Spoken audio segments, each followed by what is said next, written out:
Welcome back to Much on Demand. The first single, you obviously know it, On My Own, debuted at #1 in the sales charts. Their second first single, Villain, is now eating up rock radio. Here are the guys from Hedley. How you guys doing? I'm good, man. How are you? Well. All right. Just so they know, you got Tom, Jacob, Chris, and Dave. All of them are lady killers, actually. Now, fellas, you can't hear a thing, can you? I can't hear what you're saying, dude. We'll let them subside down for a while. We're gonna have to use sign language here pretty quick, Matt. We'll let them subside for a little bit. Just turn around. Just turn around. I want to see if they make noise. Just turn around for 1 second. Just turn around. Let's see. Just turn around and see. Do they make any noise? See? That's all you gotta do. It's the jawline, Matt. It's the jawline. Now, guys, it's never been done before, releasing two first singles at the same time. How did that all come about? We released our first single and we shopped it around at radio and stuff, and it did okay, and a lot of more CHR stations picked it up, and then rock radio heard Villain, which is just another track on our album, and they're like, give it to us. Yeah, they loved it. So the label decided to release a B single to rock radio. So we've got two singles rolling. Two first singles, yeah. That's crazy. Which is great for us because we just get to play more songs now wherever we go. Definitely. Both are good tracks. Here's the album right here. It's self-titled, Hedley. It's in the stores right now. If you don't have it, you definitely go pick it up. Crazy guitar riffs and stuff like that on it. Now, a lot of time, effort, and devotion goes into making an album. What have you guys learned about yourselves and about each other while doing this album?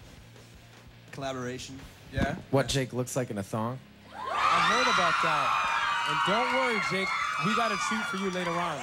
Really? Yeah, we got a nice little treat for you. Like a take-home gift. Maybe. Okay. Or maybe you put on right on Much on Demand gift. Done. You never know. We'll see what can happen.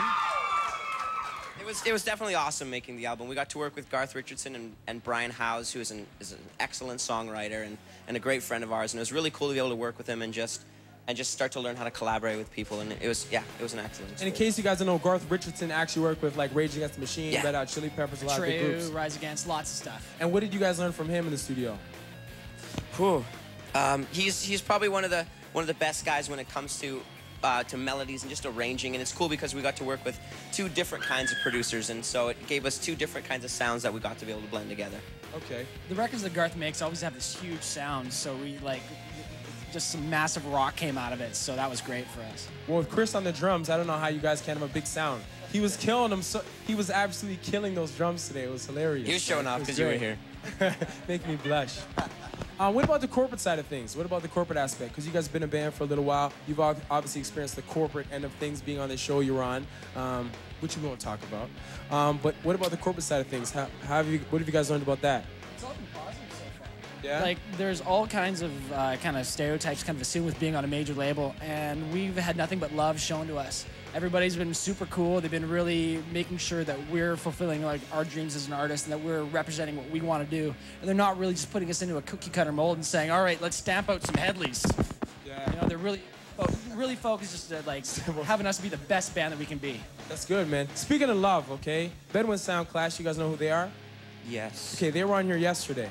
And every band that comes in, for some reason, they don't want to talk about the obvious, the groupies. Why does everyone shy away from? So I want to know from you guys, is there groupies out there? The groupies.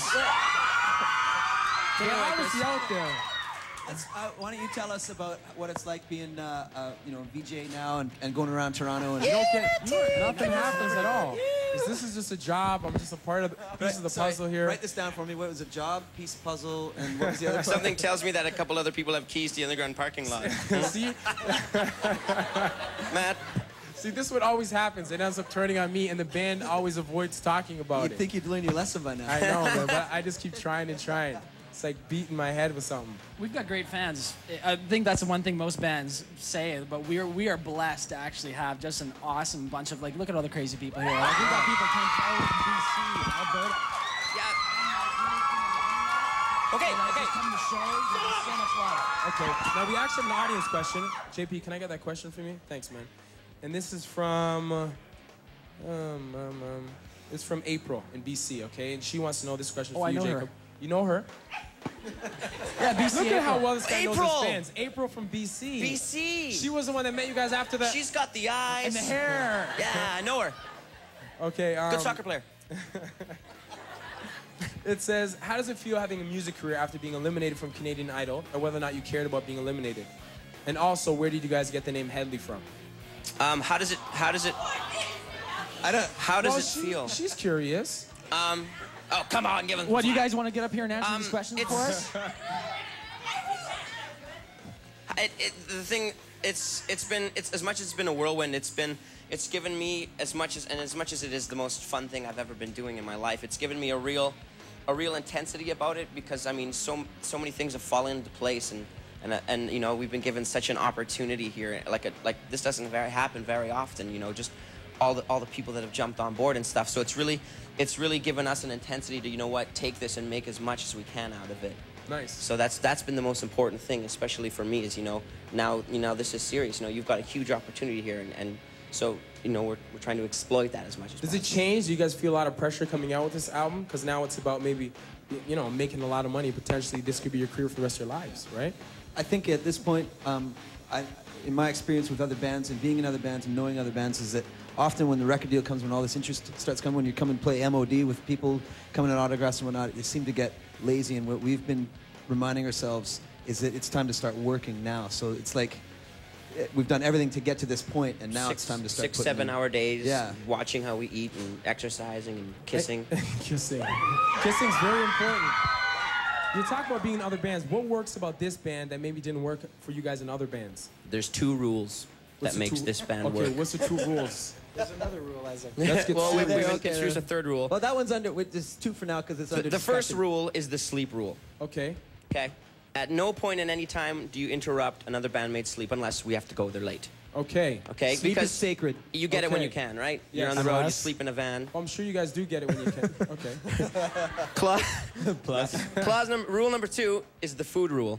At no point in time do you tamper with or damage or throw across an airport anyone's food.